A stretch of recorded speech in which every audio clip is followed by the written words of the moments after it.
Okay, so today's session is about hypothesis formulation, hypothesis testing, which is an important aspect of research methodology.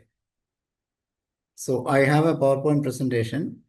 I'll switch off my video and go to share the presentation. So watch the presentation carefully. I'll be explaining the points, and whatever doubts you have or clarifications you need, please note down. We will have it at the end of the session because in between it will be disturbing the flow of the presentation. So I am suggesting that you note down your doubts, the clarifications you require, or whatever questions you have related to the topic, today's topic. And we will have it after the presentation. By 8:30, we can have a question and answer session. So that is the plan. I think some of you might have attended my earlier sessions. Still, each time I may make some modifications in these slides, So it will be useful to you, even if you have already attended some sessions. So all the best to all the participants. Now we'll start the presentation. Yes, hypothesis, formulation, and testing. Look at the title itself, hypothesis formulation. Look at the first word, hypothesis. It's not an English word, actually. It is an English word derived from Greek. So, see the last hypothesis, SES. SIS means one single hypothesis, SIS. The plural is SES. Unlike in English, we add S to formulate the plural of a word. Boy, boys. Here we have, because it is derived from Greek, the singular is hypothesis ending with SIS. The plural is SES. So remember that first. So we are going to understand what is a hypothesis, how it is formulated, how it is tested. Because in research, a very important part, an integral part of the research process is hypothesis formulation. First, we formulate the hypothesis. Then after data collection, we test the hypothesis. So it's a very important part, an integral part of the research process, whether you are writing a research article or whether you are doing a PhD research work, there will be hypothesis formulation and testing.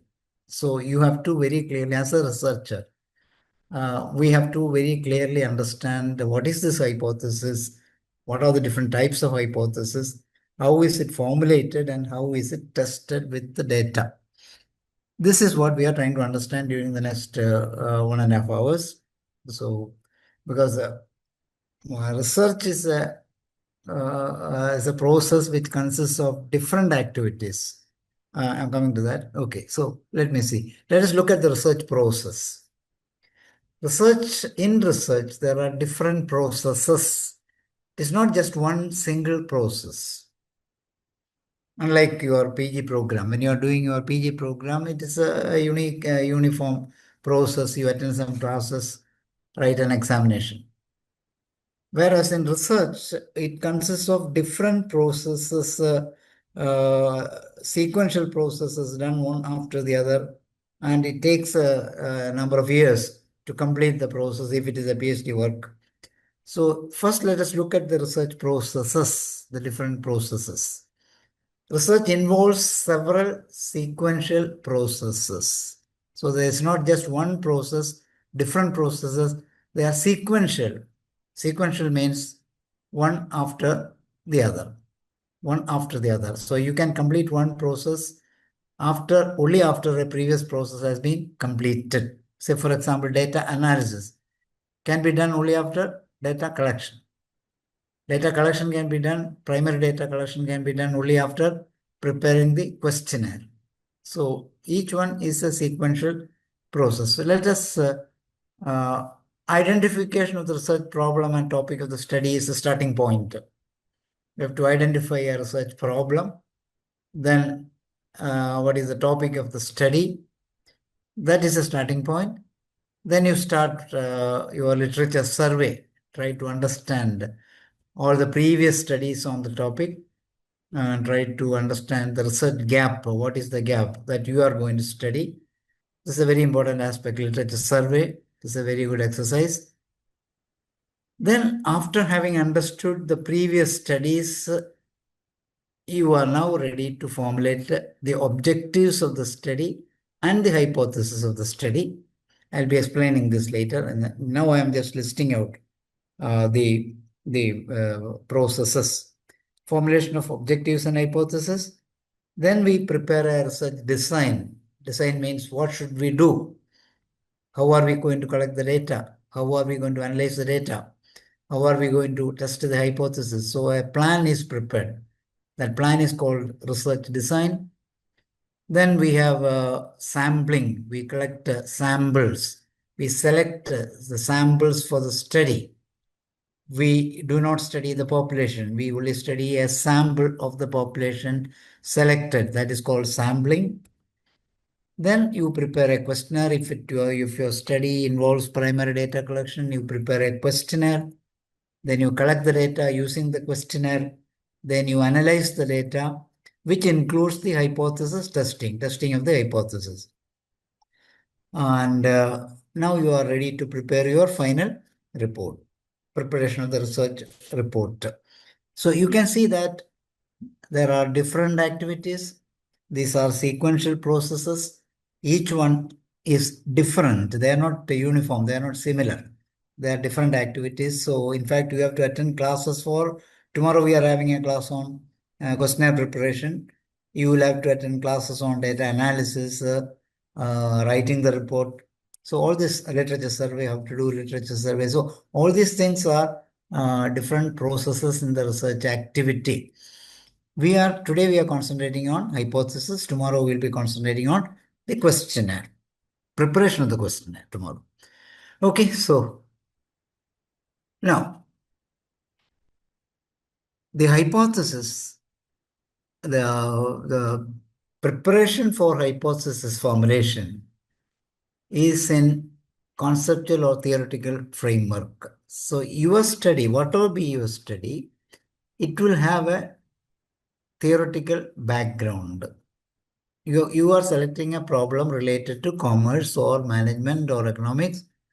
So that problem, the research problem, the topic will be related to some theory in economics or commerce or management, whatever be your topic of study. So we have to first understand the theory first.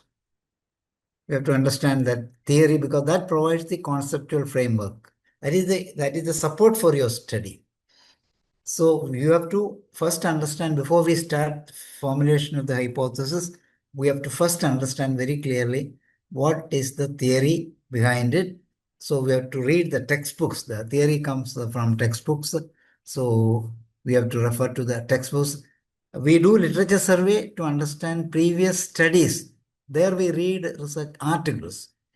We read research articles, research theses to find out the previous studies. That part is called literature survey. Here we are trying to understand the theory, the concepts, the theory behind your topic of study. That is called theoretical framework or conceptual framework. So here, this provides the conceptual foundation for the study. Though this is the foundation of your study. Your study, because a building has a foundation.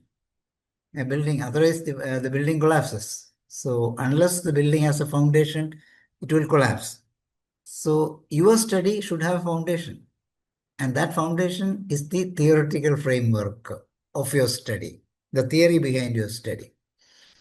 Now, when you are doing the theoretical framework, when you are trying to understand the theory behind your study, you will be able to identify the variables influencing the research problem. So you have a research problem. You have a research problem. That research problem is involving different variables. What are those variables?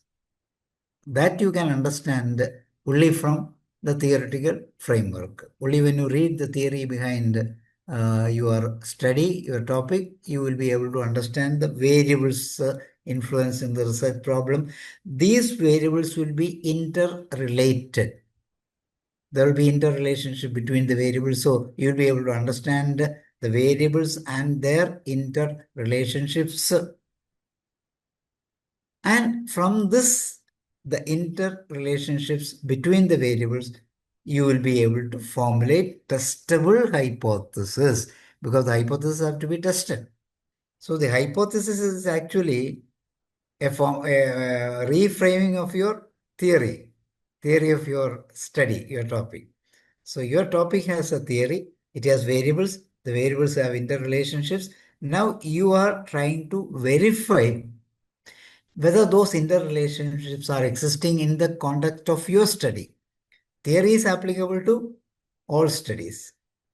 Theory is general, it is applicable to all studies. Now, you are studying a particular context. You may be studying the context of Kerala, the context of bank employees in Kerala, or college teachers in Kerala. So, your study has a specific context. So, in that context, are the variables and the interrelationships predicted by the theory, are they applicable? That is what you are doing. So for that, so you are formulating or the theory is converted into hypothesis. The interrelationships between the variables are converted into hypothesis for testing in your context. This is what is happening. So before preparing hypothesis, you should understand very clearly what is the theory behind your study, what are the variables, what are their interrelationships. Only then you can prepare hypothesis. So let us look at the variables. If you want to formulate the hypothesis properly, we need to understand the variables. Okay, let us see what do you mean by variable. Naturally, variable means something something whose value is changing. Variables. A variable is anything that can take on differing or varying values. Your height, for example, or your weight, your income. So all these things are varying from time to time, from person to person. So variable is something whose value changes from person to person or from time to time. The values can differ at various times for the same person or at the same time for different persons, different objects. So if you take one particular time, the value for different persons may be different. The weight of different students in a class may be different. Or if you take one student and take his weight at different times, different weeks, different months, the weight will be different. So that is what is meant by a variable. Example, weight of a person, sales of an organization, job satisfaction score of an employee. Job satisfaction score. Job satisfaction is something which is not visible. The sales is visible. Weight is visible. Easily measurable. But job satisfaction is not easily measurable. It is subjective variable. The others are objective variables. Weight and sales are objective variables. Job satisfaction is a subjective variable. So how do you measure the job satisfaction of a person? You will get a score. And that score will vary from time to time and from person to person. Tomorrow we'll be seeing, when we study questionnaire, preparation of the questionnaire, we will see how to measure subjective variables like job satisfaction. That we will see tomorrow. Okay. Now, we said there are variables affecting your study. And these variables are interrelated. How are they related? That is what we need to understand. So we need to have a conceptual model. A conceptual model can be prepared after identification and selection of the variables of the study. See that? So we can prepare the conceptual model can be prepared after identifying and selection of the variables of the study. So we have understood which are the variables. Now with that we can prepare what is called a conceptual model. I'll show you what it means. It illustrates the expected relationships between the variables of the study. The variables of the study are related. The variables of the study are naturally related. How are they related? What is the expected relationship as per theory? What is the expected relations as per theory? Are they really happening? Are those expected relationships existing in your context of study, in the context of your study? So that is what we are trying to find out. So this expected relationship can be expressed in the form of a model or a diagram. The conceptual model is a diagram. It's a static diagram that shows the concepts and their relationships between them. So we will identify the variables. How are they related? We will show it through a diagram. It is developed at the planning stage of the research. So we are just starting the research. We have done literature survey. We have done conceptual framework. We have understood the theory. We have identified the variables. Now with these variables and their interrelationships, we are preparing a model at the planning stage of the research. So let us, it is part of the research design. Design is the plan of the research. Okay. Now, to understand the conceptual model, we have to understand the different types of variables. Variables are of different types. You should have a very clear idea about the different types of variables. Some of you may be already knowing that. The first one, dependent variable. You will be familiar with that. Dependent variable is the influenced variable. A variable will be influenced by other factors. That influenced variable is called dependent variable. I give an example, work effectiveness. Work effectiveness. So you are working in an organization. The employees are working in an organization. What is the work effectiveness of an employee? It depends upon many factors. So the work effectiveness is influenced by many factors. So we say it is a dependent variable. So in your study, what will be your study? There will be dependent variables which are influenced by other variables. That you can find out from the theory. Okay. The influencing variable, the work effectiveness will be influenced by many variables. Those influencing variables are called independent variables. There may be more than one independent variable. One example is training program. So a training program is a variable which is likely to affect work effectiveness. So we call it an independent variable. Now, there is something called a moderating variables. There is a relationship between work effectiveness and training program, a direct relationship between dependent variable, independent variable. The training program will affect work effectiveness, definitely. But this influence of the independent variable on the dependent variable may be moderated by some other variable. Moderated. It is affected. It may be that influence may be reduced. The strength of that influence may be reduced, moderated by another variable. See the example, you will understand. The age of the employee. The younger the employee, the training program is likely to have a higher impact. The older the employee, the training program may have a lesser impact on his work effectiveness. So that means the age of the employee is an important variable which is likely to moderate the influence of the training program on work effectiveness. So in your study, what will be your study? There may be moderating influences which are moderating variables which are influencing the influence of the independent variable on the dependent variable. You have to identify that from the theoretical reading of the theory relating to your study. So it affects the direction and strength of the relationships. Now, next type of variable is called mediating variable. See, the influence of the independent variable on the dependent variable is the influence comes through some other variable. Look at here, mediating variable, willingness to learn. Look at the example. So, the training program will have an effect on the work effectiveness, will have an influence on the work effectiveness through the willingness of the employee. So that influence of the independent variable on the dependent variable is through something else. There is an effect. The training program will have an effect on work effectiveness. But how is it happening? So a training program is going on. Because the person or employee is willing to learn, there is an effect.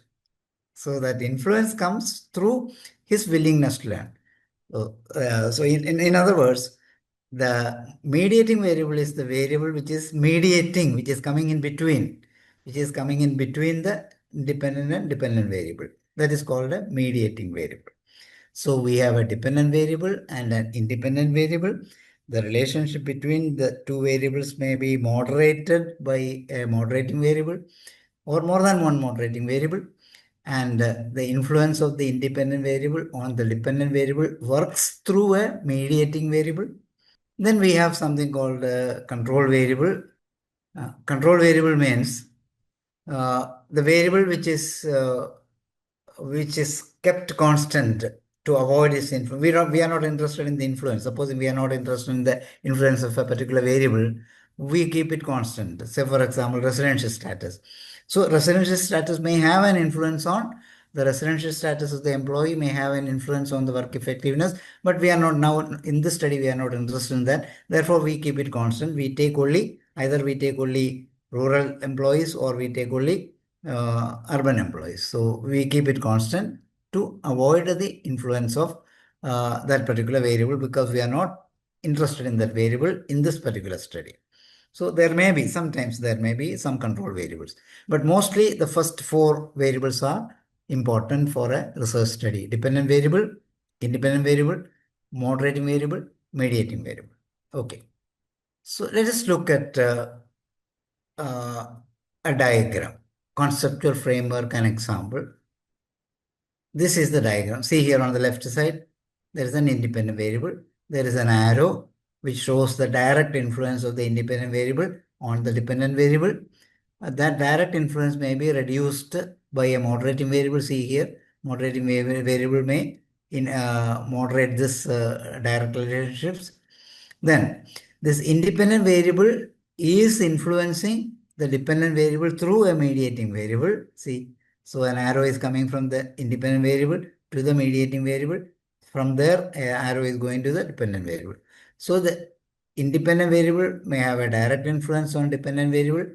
It may also have an indirect influence through the mediating variable. Control variable is, if there is a control variable, here we are keeping it constant.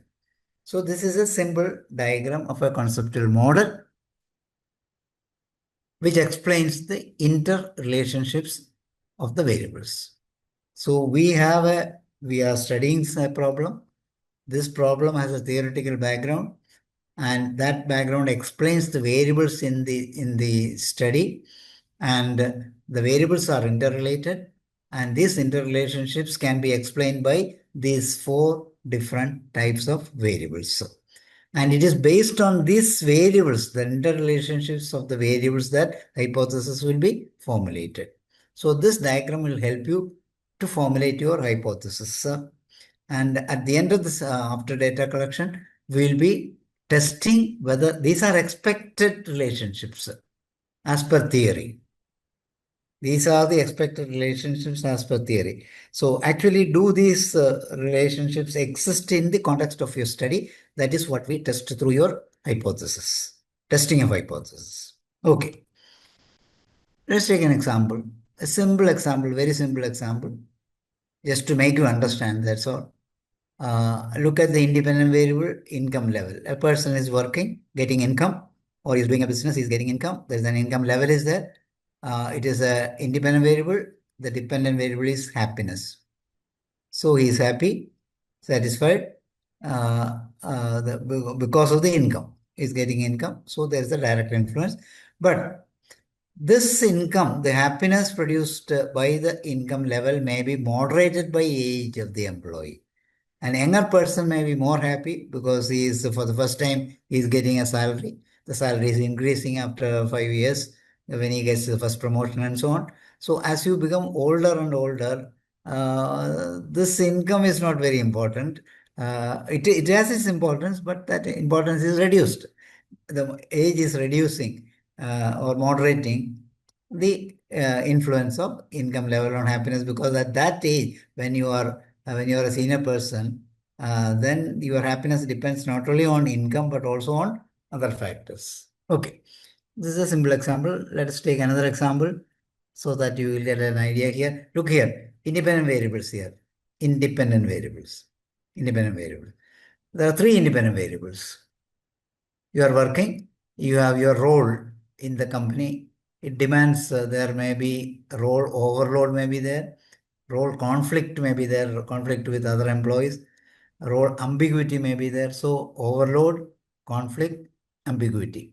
These are independent variables. The dependent, look at the dependent variable here. Dependent variable is work motivation. So your work motivation is influenced by the role of your work here. See the role of your work. Naturally. Sorry. Role of your work. But there is in between a mediating variable. So your work motivation, there is an independent variable. The role demands are there. Work motivation is the dependent variable, but you have a family. So you are living in a family, you are living with the family. So your work and the family must be combined together. So your motivation will be influenced by or through your independent variable. The influence of the independent variable is through the mediating variable of work-family conflict. So the greater the conflict, lesser will be the motivation. More the conflict, lesser will be the motivation. Less the conflict, more will be the motivation. So it is through this work-life balance, we call it work-life balance otherwise. It is a mediating variable. So in your study, whatever be your study, there will be similarly independent variable, dependent variable, mediating variable, moderating variable. A bigger model. Let us look here. Look at this is the independent variables here on the left side here. Financial literacy. See here, financial literacy is an independent variable which comprises, see the arrow here, arrow on the left side. Arrow on the left side here. Financial literacy, arrow to the left. That means financial literacy comprises of three things: financial knowledge, financial attitude, financial behavior. So financial literacy is an independent variable which comprises of three factors: knowledge, attitude, and behavior. Now this mediating variable. So a dependent variable is financial inclusion and economic empowerment. Financial inclusion and economic empowerment are the dependent variable. So financial literacy through government schemes. So government schemes, there are government schemes helping poor people. So they are the mediating variables. So a person may have financial literacy, and these government schemes will help to have financial inclusion. So he has financial literacy. There are several government schemes which are supporting financial inclusion. So this financial literacy through the government schemes will help financial inclusion, and financial inclusion will produce economic empowerment. Economic empowerment. So that is a mediating variable. See the arrows there. Look at the arrows. So the arrows represent how it is functioning. Now there is a moderating variable here. There is a moderating variable. Your socio-cultural economic barriers, economic barriers will reduce the influence of financial literacy on financial inclusion. So financial literacy has a direct influence on financial inclusion. Financial literacy has an indirect influence through government schemes on financial inclusion. But the direct influence of financial literacy on financial inclusion may be moderated or reduced because of different types of barriers. So these barriers are the moderating variable. So we are trying to understand what is the independent variable, what is the dependent variable. The independent variable will have a direct influence and also an indirect influence through a mediating variable, but the influence may be reduced or moderated by some moderating variable. Okay, I think now you have understood the concept of different types of variables. Okay, now let me see. Okay. Another topic of study, effectiveness of e-commerce in promoting and selling products. Now this is a bigger model. This is the model prepared for analysis. You can see here uh, the independent variable system quality, that is effectiveness of e-commerce in promoting and selling products. We are studying about e-commerce, how e-commerce is affecting the promotion of selling of products here. So here the system quality, information quality, service quality. These are the independent variables. E-commerce system is there. So system quality, information quality, service quality. So this will affect usage, influence usage. Usage is the dependent variable. Usage. So usage depends upon the system's quality, information quality, service quality. So see the arrows here. System quality may comprise of three different items. Information quality may comprise of three different items. Service quality may comprise of two different items. And they are influencing the arrow here. They are influencing the usage. This is the dependent variable. And this usage affects the net benefit produced by the system. So that is another dependent variable. Okay, so now we are coming to hypothesis formulation. Hypothesis formulation. Let us look at the steps involved. Now we have understood variables, interrelationships, conceptual model. Let us look at the different steps in hypothesis formulation. Just one second. Okay, so first step. What is the first step? Conceptual framework identifies the variables of the research problem and their interrelationships. There are four important types of variables. They are related in different ways. We have seen that. The conceptual model will present the interrelationship between the variables. We have seen the conceptual model. The diagram will help us to understand the interrelationships. Research questions are framed. So, having understood the interrelationships, now we formulate what is called research questions, are framed from the variables and their interrelationships. So we are asking questions. What is the relationship between this variable and that variable? So we are formulating research questions. And then based on the question, we have to answer the question. So objectives are formulated. Objective is to answer that question.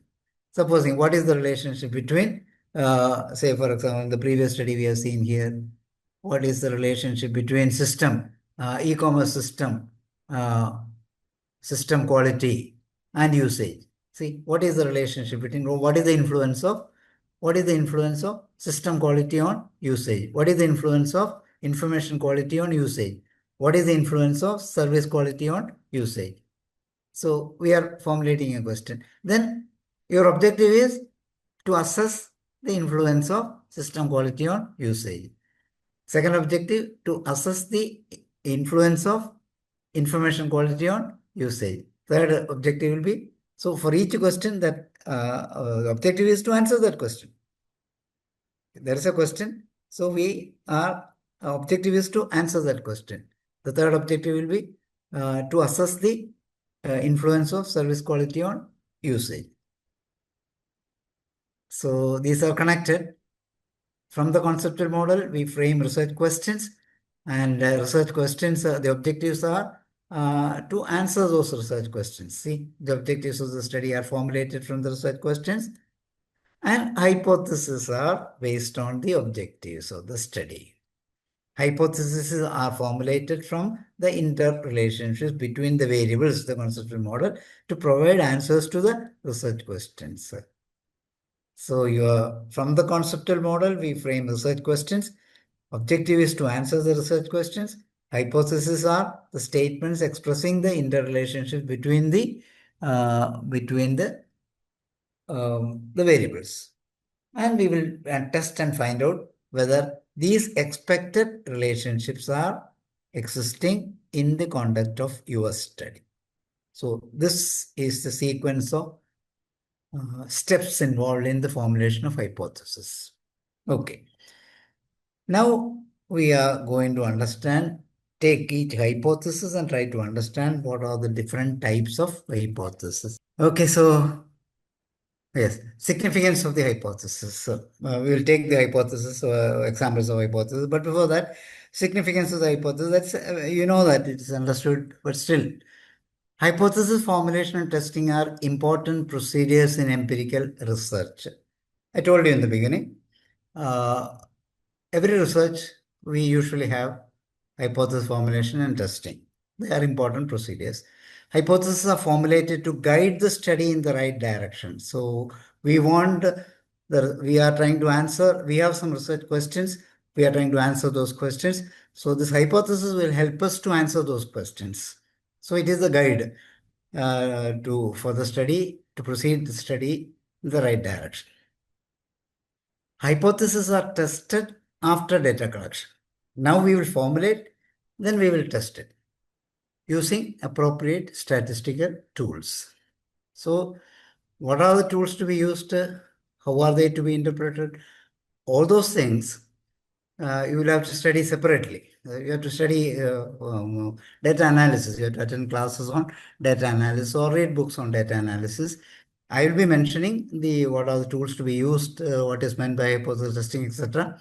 But more details you will get from classes on data analysis. The hypothesis testing leads to the findings of the study. So this is the process, that is the importance. So this is the findings of your study comes from your hypothesis testing. So that is the significance of hypothesis. Okay, now question. What is this hypothesis? That is the question. See the spelling hypothesis.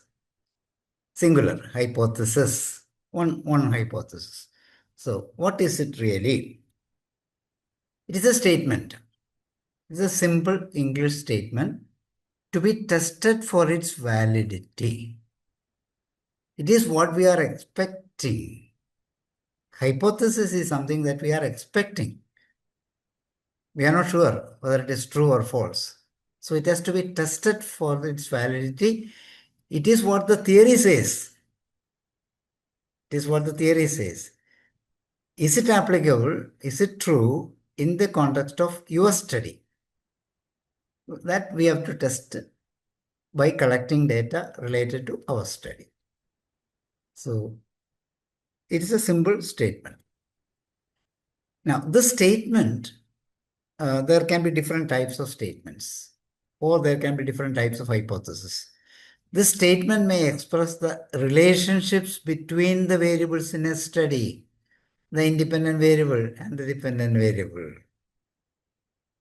So it may express the relationship between the variables in a study. I have given a simple example: advertisement expenditure and volume of sales. Naturally, advertisement expenditure is an independent variable which influences the volume of sales. So we are expecting that advertisement expenditure will influence the volume of sales.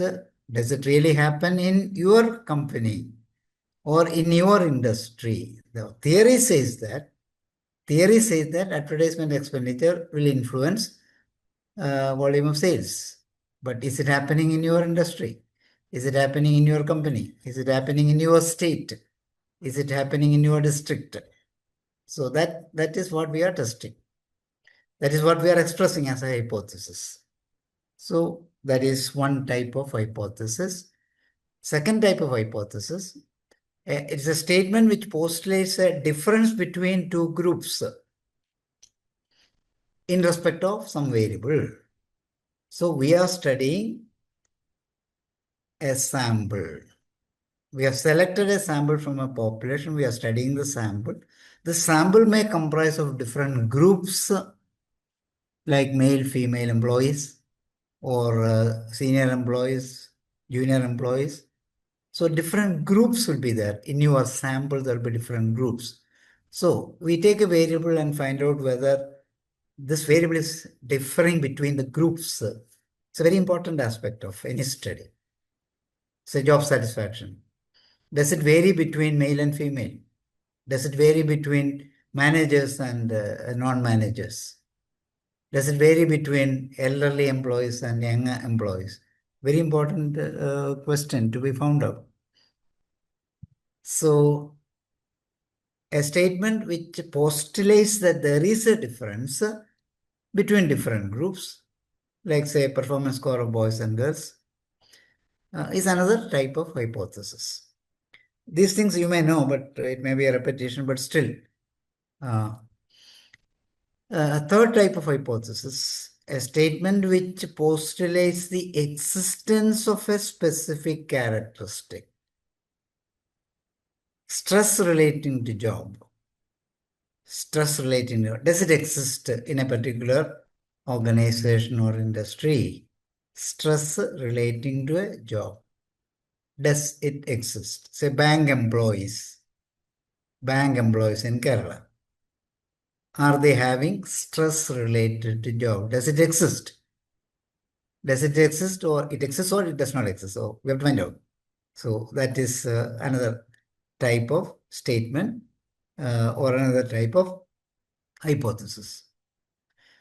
These are three simple types of hypothesis which once you study this, then the advanced types of hypothesis you'll be able to understand. So here I'm only presenting the most common simple types of hypothesis. What you have to understand is a hypothesis expresses either relationships, difference, existence, and so on. So hypothesis is something which is expressing an expected relationships or difference as per theory. These are three simple forms. Try to understand it, then you can understand other maybe there are other types of hypothesis maybe there. I will show you some of them and you will understand it better once you have understood the basics. Okay. Collectively, we can say hypotheses are possible answers. So these are the possible answers to your research questions. See, we have raised some research questions. Is there a relationship between advertisement expenditure and volume of sales? Is there a difference in the job satisfaction of male and female employees? See, is there job satisfaction or job stress? Is there job stress in the bank employees? See that? So these are your research questions. The hypotheses are the possible answers to the research questions. We will collect data and find out whether these answers, what are the answers, whether there is stress, whether there is difference, whether there is relationships. Okay, so now we can define hypothesis. It is what I have just explained. Hypothesis may be a logically conjectured relationships between two or more variables or differences between two or more groups expressed in the form of a testable statement. Or it may be a statement proposing the existence of a specific characteristic to be verified. So this is what we have understood. I will give you some examples. Then it will become very clear to you. The question is, from where do you get this hypothesis? We have already seen that. The hypothesis mostly comes from the theoretical background of the study, the theory relating to your study. So related theory. So hypothesis mostly comes from the related theory, or it can come from previous studies. When you read literature review, when you are making a literature review, previous studies, so you will find all those previous studies will have hypothesis there. So you will get a lot of hypothesis there. You will understand what are the hypotheses used by people in the previous studies. So you can get hypothesis from either from the theory or the previous studies are relating to the theory. From there you can get the hypothesis. So it's easy to get the hypothesis. Or personal experience and intuition, observation, creative thinking, but mostly the first two, related theory and literature survey. These are the real sources of hypothesis. Okay. Now, hypothesis formats. How do you express the hypothesis? How do you state the hypothesis? I said in the beginning, Hypothesis is a simple English statement. But how do you express that? That is the question. There are two forms in which you can express a hypothesis. You must be familiar with this. There is a null hypothesis, alternate hypothesis. So a hypothesis can be, the same hypothesis can be expressed in two formats, two forms, either as a null hypothesis or as an alternate hypothesis. Null hypothesis is a proposition. Proposition means a statement stating that there is no significant relationships between the two variables. So we are saying null. Null means no. We are saying that there is no significant relationships. Or we can say a proposition stating that there is no significant difference between two groups, male and female. Or we can say a proposition or a statement stating that a specific characteristic does not exist. Stress, job stress does not exist among bank employees. So we are saying no. So no relationship, no difference. The characteristic does not exist.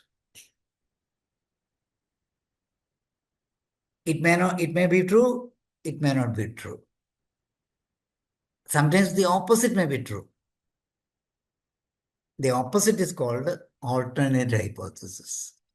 So here we are saying that there is no relation, no difference, the specific characteristic does not exist. The opposite, sometimes this may not be true. The opposite may be true. The opposite is called alternate hypothesis. So alternate means opposite hypothesis. Statement proposing significant relationships. We are saying that there is significant relationship between two variables. Statement proposing that there is significant difference between two variables, two groups. So we are saying that there is significant difference. Statement proposing the existence of a specific characteristic. We are saying that there exists a job satisfaction or job stress. So you can see that these two are opposites. Only one of them can be true. Only one of them can be true. Which is the truth? Is the null hypothesis correct or is the alternate hypothesis correct? That we can find out only by testing the hypothesis after collecting data. After collecting the data, we have to test the hypothesis and then we will either accept the null hypothesis or reject the null hypothesis. Testing is based on the null hypothesis. After testing, we will either accept the null hypothesis. That means we are rejecting the alternate hypothesis. Or we will reject the null hypothesis, which means that we are accepting the alternate hypothesis. So only one of them can be true. Which is the truth, we have to find out. That is why we are doing the testing, hypothesis testing. We are proposing the hypothesis in two forms. Only one of them can be true. And which is the truth, we have to find out by testing of the hypothesis. I hope you are following what I am saying. Okay. Now, see here, in all these cases, there is a word here. See, the first one, null hypothesis. Look here. Proposition stating that there is no significant relationship. There is no significant difference. Here again, significant relationships. Alternate hypothesis. We are saying that there is significant relationships. There is significant difference. Now, everywhere we are using the word significant. See that? We are using a word significant. What does it mean? It's a very important word in hypothesis and hypothesis testing, the word significant. If you refer to the dictionary, the word significant, if you refer to the dictionary or if you search in your Google, do a search, you will find the meaning as important. Significant means important. That is the English word meaning of the word significant. Now here we are using it not in the English meaning sense. Here it is used in a statistical sense.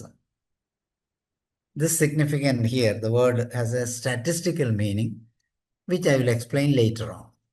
Okay, now note down the fact that there is an important word here, significant, which does not mean important. We are not saying that there is no important relationships or no, there is an important relationship. That is not what we are saying. We are saying something else. What is it? I will explain later. Okay. Now let us look at the examples of hypothesis. So H0 means null hypothesis. H0. There is no association, no significant association. Now I am leaving out the word significant. That is understood. There is no association between advertisement expenses and sales. Null hypothesis. H1. Alternate hypothesis. There is positive association between advertisement and sales. Only one of them will be true. Which is true? We have to find out. Either we accept the null hypothesis or reject the null hypothesis after testing your hypothesis. There is no difference in the performance score of boys and girls. H0. H1. There is significant difference in the performance score of boys and girls. There is no stress related to job in the banking sector. Null hypothesis. There is high stress related to job in the banking sector. Okay, so see, now you have understood what is meant by a null hypothesis, alternate hypothesis. One of them will be true. We have to test and find out. Now, I'm just taking some examples of hypotheses from research studies. Group meeting effectiveness. You have heard there is a study about self-help group. So, research study on self-help group. Group meetings are held. Group meeting effectiveness was studied. Very important aspect of group meeting effectiveness. So, hypothesis was there is no significant difference in group meeting effectiveness across rural and urban SHGs. See, there is no significant difference in group meeting effectiveness across rural and urban SHGs. So we have to find out whether there is a difference in the group meeting effectiveness in the rural areas and urban areas. There is no significant difference in the group meeting effectiveness across North, Central and South Zone SHGs. The study was about Kerala, the whole of Kerala. So is there a difference? So the question here, research question, is there a difference in the group meeting effectiveness across the zones of Kerala? Second hypothesis, the question. See, the hypotheses are actually possible answers to the research question. Hypotheses are actually the possible answers to the research question. In the first case, the question is there a difference in the group meeting effectiveness across rural and urban SHGs? The answer, possible answer is there is no significant difference or there is significant difference. The second case, the question is there a significant difference in the group meeting effectiveness of SHGs across North, Central and South zones? The answer is either there is no significant difference or there is significant difference. We have to find out by collecting data and testing the data. So you see the connection between. So the objective will be, in the first case, the objective will be to assess the group meeting effectiveness among rural and urban SHGs. That is the objective. So research question, objectives, hypothesis. So it goes in that form. There is no significant difference in the group meeting effectiveness across small and big SHGs. There are small SHGs with less than 30 members. SHGs with more than 30 members are called big SHGs. So is there a difference between these two types of? So, okay. Again, association between variables. The previous was difference between variables. The association between variables. There is no association between the level of entrepreneurial traits among trainees and the impact of the training program. It's a research study taken from a research study. So, is there a relationship between the training program and the entrepreneurial traits? That is the research question. The objective will be to assess the relationship between training program and entrepreneurial traits. The hypothesis is there is no association or there is association. This is how it goes. There's no association between the index values of London Stock Exchange and Bombay Stock Exchange. London Stock Exchange is a developed country stock exchange. Bombay Stock Exchange is a developing country stock exchange. So is there an association between the index values of these two stock markets? That is the question. Is there an association? Objective is to assess the relationship between the index values of a developing country and a developed country. The hypothesis is there is no association or there is association. Okay. There is no correlation between daily returns of gold ETF and index ETF. These are two different uh, exchange traded funds like mutual funds. Okay.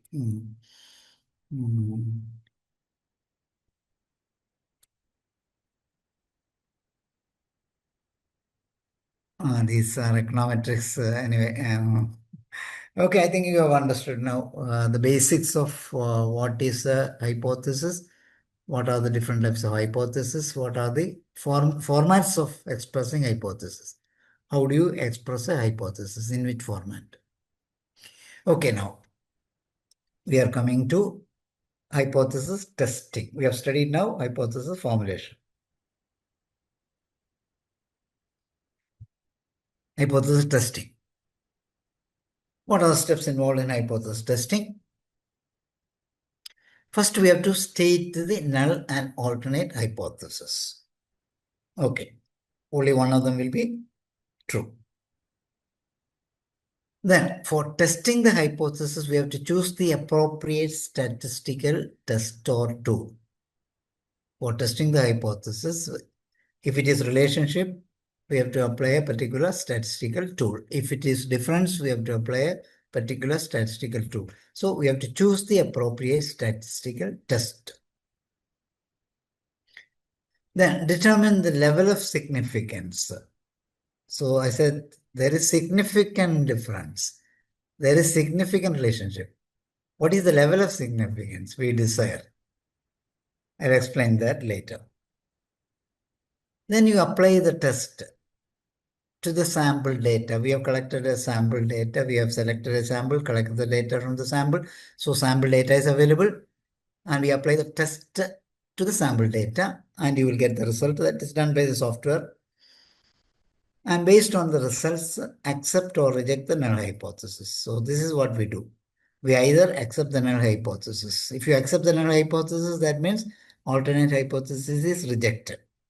Or you reject the null hypothesis, which means the alternate hypothesis is accepted based on the test result. So these are the 5 steps involved. We'll explain the steps a little more. Okay. Now, to do the hypothesis testing, we need data. And we collect the data not from the population, but only from a small or big sample from the population. So sampling is a very important aspect of what we say data collection and data analysis and hypothesis testing. So sampling has to be done. There is no other way. So I am just briefly mentioning some important aspects of sampling because it forms part of your hypothesis testing. Testing is based on the sample data. Hypothesis testing is done after data collection, but data are usually collected from a sample selected for the study. We are studying a population. We are studying all the bank employees in Kerala. We are studying all the college teachers in Kerala. Or we are studying all the IT employees in Kerala. We are studying the population using a sample and data from a sample. This is a very important aspect. Sampling is selecting for study a part of the universe of population relevant to the study. Now, three things we have to understand when you are selecting a sample. First of all, what is the sample size? Small. It may be small, it may be larger. Usually, we go for, in a PhD study, we go for a large sample. So what is the sample size? What is the size of the sample? Is it 200, 300, 400, and so on? There are some formulas for that. So you can apply the formula and find out the sample size. Secondly, the sampling method. You want 300 people. Your sample size is 300. How do you select those 300 people from the population? That is the sampling method. It may be random or non-random. So again, for understanding this thing in detail, you may have to read the text on this or attend to classes on sampling in detail. I am only mentioning the important points here. So the method may be random method or non-random method. Then the sampling may be done either random or non-random. Sampling may be done in different stages. It may be done in a single stage. You can collect the data in a single stage, or you may have to collect the data in multiple stages, stage 1, stage 2, stage 3, etc. These are three important things about sampling, which you have to understand. Sampling methods, random, non-random. Random means probability sampling, non-random means non-probability sampling. Random sampling method is the lottery method. So we are selecting people without applying our judgment. We get a list of the employees and select it using lottery method. Using a table, random number table, we can use or you can divide the universe into stratified random sampling means universe is divided into strata, and then random sampling is applied to each strata.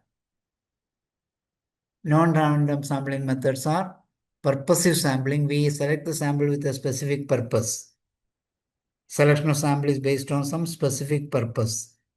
Purposive sampling, judgment sampling, it's a method, common method of, for example, when you are studying bank employees, you may select bank employees with minimum 5 years experience.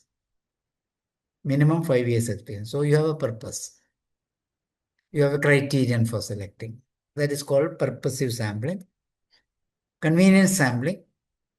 Selection is made on the basis of the availability or convenience of the sample units. It's called opportunity sampling. Convenience sampling does not mean the convenience of the researcher. Remember that, very important aspect. Convenience sampling does not mean the convenience of the researcher. No, not your convenience. Convenience of the respondents. Convenience of the respondents. Say if you are studying about managers, bank managers, they are very busy. So you may not be able to approach them. Some of them may not be available. So according to their convenience, so you select a sample from bank managers who are willing to give data. So it is the respondent's convenience, not the researcher's convenience. It's called opportunity sampling, or we have snowball sampling. Snowball sampling means if you go to European countries, you will find that in the morning, by afternoon, you will find in the mountain areas, snow will be falling slowly. Then the snowfall will increase, and by evening, the mountain will be covered with snow. That is the pattern of snow. Similarly here, initial respondents are selected first. Supposing you are studying about cryptocurrency trading. You have heard of cryptocurrency. It's not very popular, so you won't know who are doing cryptocurrency. You will not be able to find respondents easily. So you may find one person who is doing cryptocurrency, then he will suggest to somebody else who is doing cryptocurrency. Then he will suggest another person. So from a few initial respondents, they will tell you who are doing cryptocurrency. So just like the snow falling one by one. So you get one respondent, two respondents, five respondents, 10 respondents. So your respondents will increase. That is called snowball sampling. in important cases, difficult areas and so on, we may have to apply snowball sampling. So whatever be the method, you will collect sample data from the samples. Sampling stages, I said you can collect the data in a single stage, or you will have to collect the data in multiple stages. Let me give you an example of multi-stage sampling. You will understand it better very clearly. For example, you are studying about bank employees. So in the first stage, supposing study is about Kerala, the first stage you will have to select the regions and districts of Kerala. First stage, you have to select which regions of Kerala you are going to study. Northern region, southern region, central region. Then in each region, which district are you going to study? So you have to select one or two districts. So that is the first stage. Second stage, selection of banks. There are so many banks, public banks, private banks. You are not going to study all the banks. It is not possible. So which banks are you going to study? Maybe 2 banks or 3 banks among the public sector, another 3 banks among the private sector. So selection of the banks is the second stage. Third stage, selection of the bank branches in the selected district. So we have already selected certain districts. Now we have selected the banks. Now in the district, we have to select the bank branches. These banks have so many branches all over Kerala. So we have to select the bank branches in the selected districts. Not all the bank branches, some of the bank branches in the selected districts. That is the third stage. The fourth stage, from the selected branches of the selected districts of the selected banks, you have to select the employees or customers. If you are studying customers, you select the customers. If you are studying employees, you select the employees. So from the selected branches of selected banks in the selected districts, you select the employees. Maybe using random sampling. If you are getting a list of employees, you can do random sampling, or purposive sampling with employees with 5 years experience and so on. So this is what is known as multi-stage sampling. Now comes an important point, which I said, the significant, the word significant. We are now trying to understand the word significant. There is something called statistical inference. In hypothesis testing, an important concept is statistical inference. Let us say the results of the sample study are projected onto the population. See, we are getting sample data. We are getting the results of the sample data. This sample data has to be projected to the population because we are studying the population based on the sample. So whatever results you are getting from the sample, can we project it to the population? That's an important question. Is it applicable to the population? You get a result in the sample. Is it applicable to the population? That is the important question. Significance testing means it helps to make valid inferences regarding the universe from the results of the sample. So from the results of the sample study, you can make valid inferences regarding the universe. You can say whether the sample results are applicable to the population based on something known as significance testing. So after your data analysis, you have to do something called significance testing, and then only you can say that the results are applicable to the population. Otherwise, you can say the results are applicable to the sample. You collect the data from the sample, do the analysis, you get the result. You can say the results are applicable to the sample. If you want to say that the results are applicable to the population, you have to do another test called significance testing. Then you can say whether the results of these results are applicable to the population. This is called statistical inference. We are making an inference regarding the population from the sample results. This concept a researcher must clearly understand. This is part of the research process.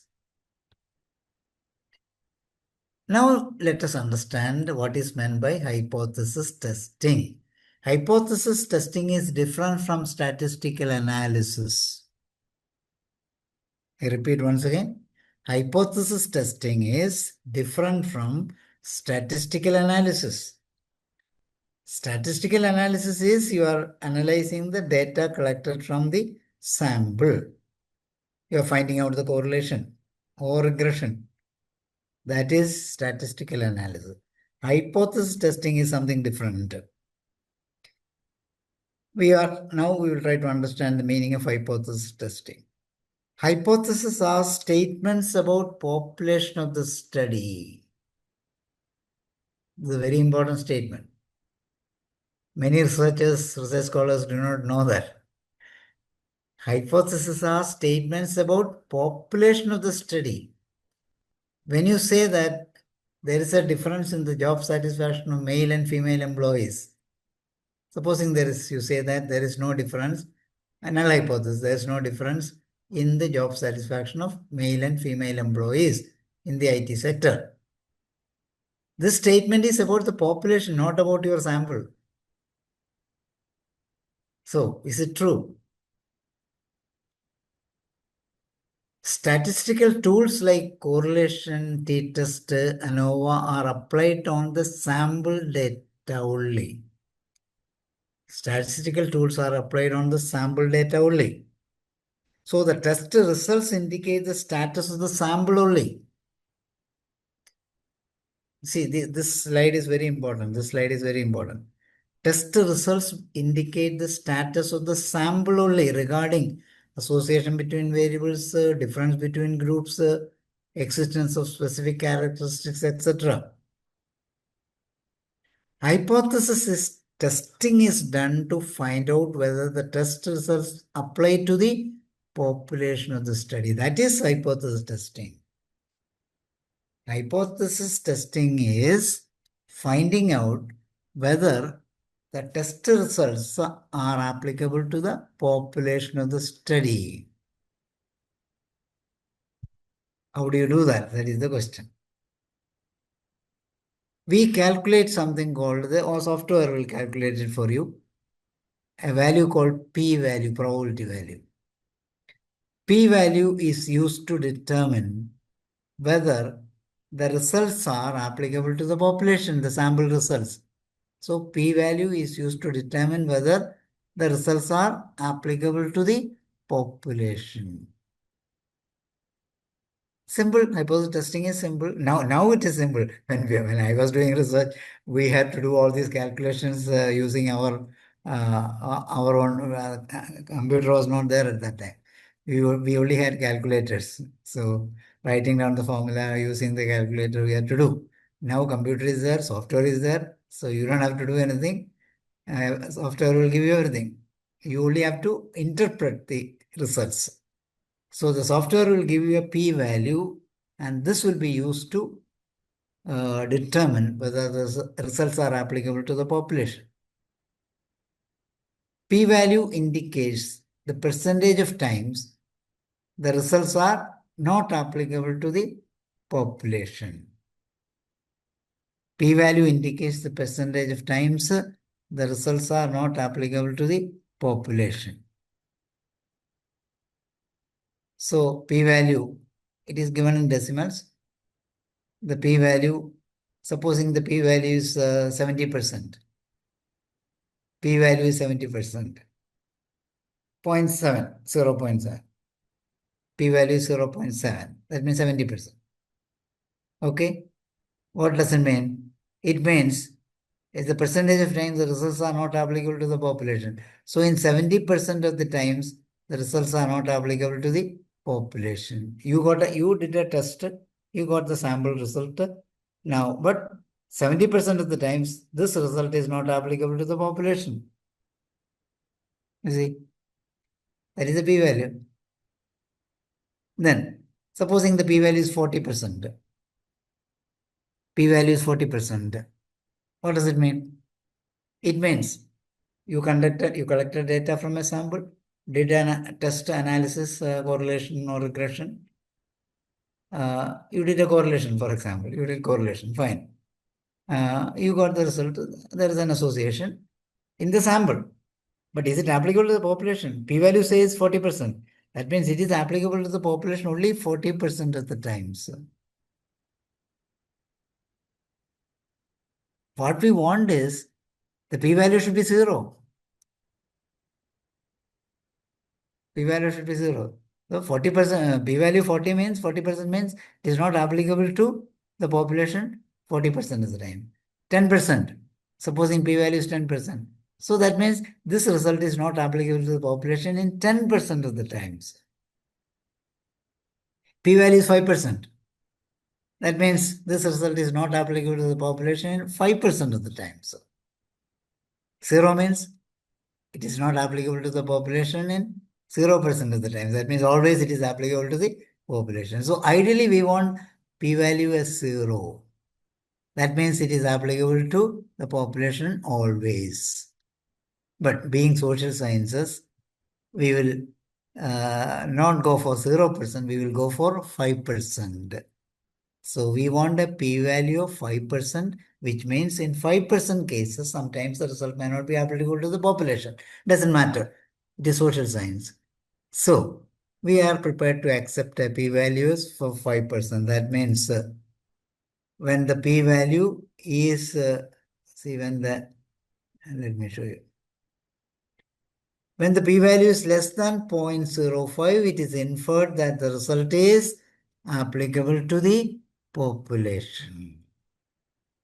When the p-value is less than 0.05%, that means 5%, it is inferred that the result is applicable to the population, because in 5% cases it may not be applicable to the population, doesn't matter. So this is for hypothesis testing.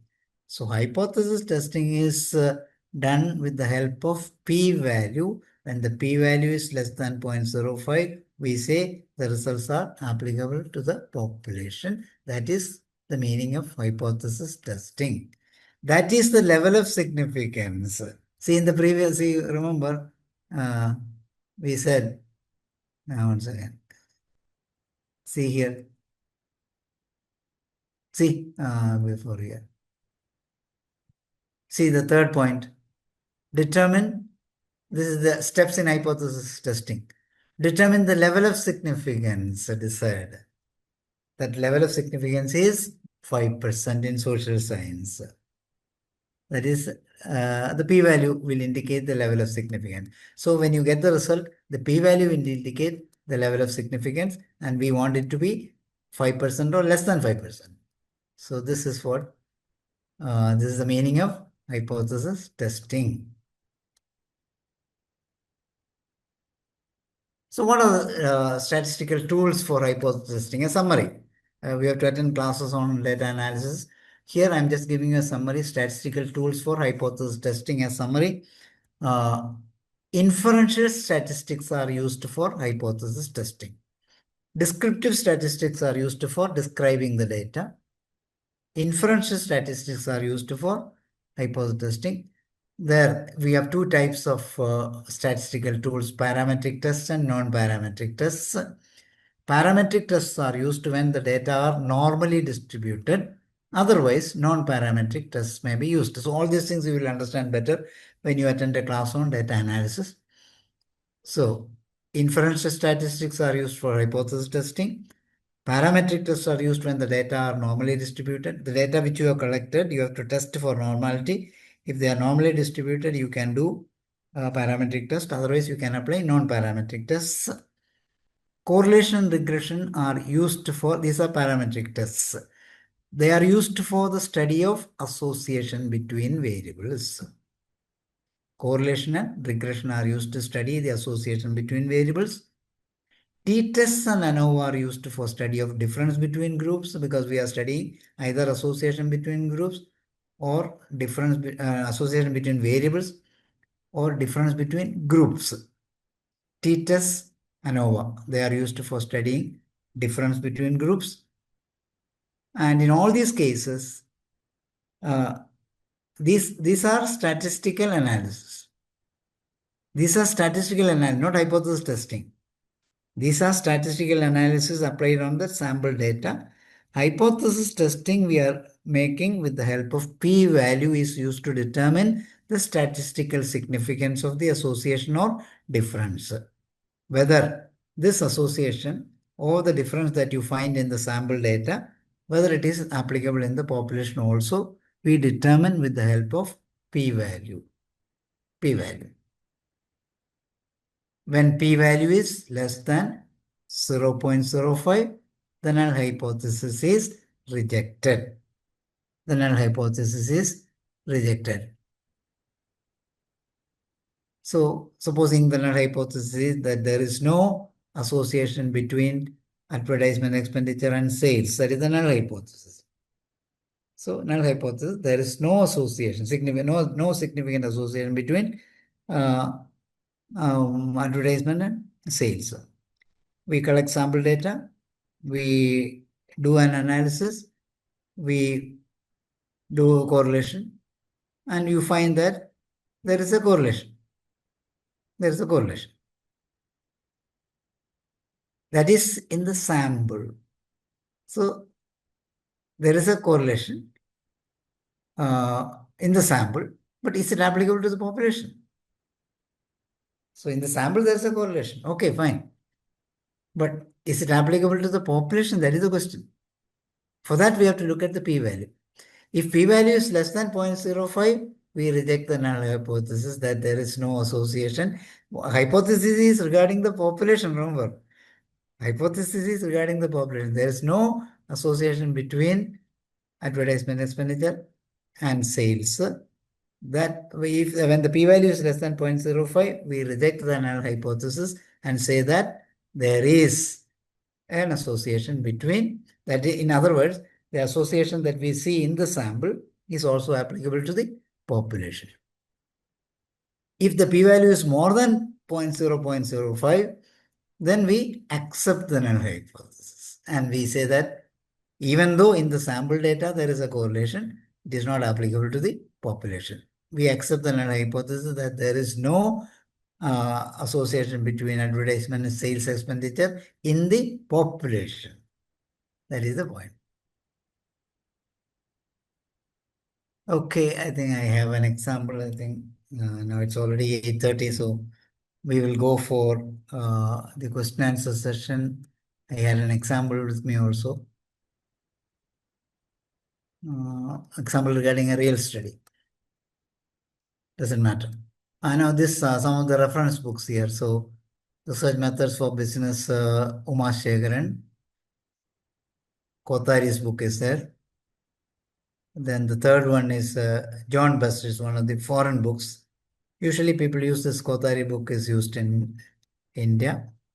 Recently, I had also published a book on research methodology for social sciences, published by Ann Books, New Delhi. This is available. It may not be available in bookshops because they are not distributing it properly. But it is available in, you can buy it online. Amazon, Flipkart, etc. you can buy. So I think we will go for a question answer session. I hope you have understood what I was trying to explain. So you may, yes, you may ask any doubts, clarifications on something which you have not understood. Yes. Usually people do not have much doubts because I explain it in a very simple way. So usually doubts are less. Still, if you have any doubts, you can definitely ask. You can unmute and ask, no problem. So, as sir mentioned, if there is any doubt, you can unmute your mic or you can use the chat box to state Yes. your doubt. Whether hypothesis testing is must in every study, not necessary. It is not compulsory. It's not compulsory, but still that hypothesis testing gives us a real support to the study because you have your research questions, objectives. So hypothesis actually helps to give a clear answer to the research question. So in some, especially in qualitative studies, hypothesis testing may not be there, but in quantitative studies, usually hypothesis testing is done, but it's not compulsory. Does moderating variable has direct relationship between dependent variable? Moderating variable has a it is actually moderating the relationship between uh, it's actually moderating the relationship between dependent and independent variable. Mediating variable has a direct influence, influencing both it is having an influence on the relationship between dependent and independent. Moderating means reducing the strength of the relationship. That is moderating. The word moderate, you know. Mediating is coming in between. Remember that. Mediating means coming in between the dependent and independent. Moderating means reducing the strength of the moderating. What is CFA and EFA? If I explain here, you will not understand because it is not directly related to this. It's confirmatory factor analysis and exploratory factor analysis. So that you will have to read some books because here I cannot explain it. It will take too much time. Moderating variable study, how should we incorporate those? So we do, when we have a moderating variable or mediating variable, what we do is uh, we go for a SEM analysis, that is structural equation modeling. So we now, because nowadays the studies, the complexity of the analysis is increasing. Now most of the studies are using structural equation modeling or path analysis and so on. So there the influence of moderating variable and mediating variable will be measured separately. Otherwise, in normal studies, we study the relationship between dependent variable and independent variable. When you have moderating and mediating variables, you'll have to go for path analysis or sum analysis. Then the influence of each of them will be measured separately. Can you explain different mediating? I already explained the difference between mediating and moderating variable. So needed a clarification. Can inferential statistics be used just for parametric test or even non-parametric? See, for each inferential statistics, like inferential statistics, you have correlation, you have regression, you have t-test, you have ANOVA. Those are inferential parametric tests in inferential statistics. So corresponding to each of them, under non-parametric tests, there are other tests. Say for t-test, under non-parametric test, you have another test. Not so the inferential statistics can be divided into parametric tests and non-parametric tests. Inferential statistics, parametric test is t-test. One example is t-test. So under non-parametric test, you have another test. So here, that is why all those things you will get in a class on data analysis, you will get that. So inferential statistics, what I gave you are all parametric tests. Corresponding to each parametric test, there is a non-parametric test. That in data analysis class, they will explain that, how it is. How to identify a variable as mediating or moderating other than based on theory. By using our logical thinking, we can understand, or previous studies, we can take citations from previous studies. Question is how to identify a variable as mediating or moderating. So that is best taken from previous studies. Previous studies, they would have used it as mediating or moderating. You can take that, give it as a citation, and you can use it as moderating or mediating based on the citation of the previous studies. Both null and hypothesis should be mentioned in a study. Question is whether both null and alternate hypothesis should be mentioned in a study. Not necessary.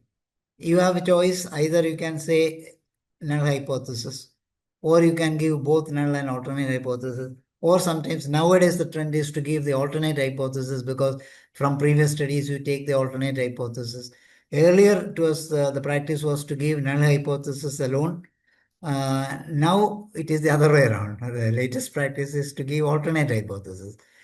I would suggest if it is a thesis, you can give both because there is enough space, pages. You can have any number of pages. But if you are writing a research article, the number of pages will be limited. So you can either give null hypothesis or alternate hypothesis. It is not necessary to give both. Okay. It depends on the practice of that particular journal where you are going to publish it. Look at the journal, what is their practice, what have they done with the previous studies, you follow that practice. Yes, I think we can, if there are no more questions, we can wind up. Tomorrow also we will have at 7 o'clock itself, we will start. Okay. So in that case, we can wind up. So thank you, Okay. Professor Kevin, for a truly enlightening session on the formulation and testing of hypotheses. Your guidance have been incredibly clear and insightful. So with that, we come to the end of day one. We Okay. appreciate all of you for your active participation and engagement. We'll continue with the second and the final day tomorrow, focusing on the preparation of questionnaires. We invite you to join us again at the same time, 7 p.m., using the same link. So we'll see you all tomorrow at the same time. Thank you.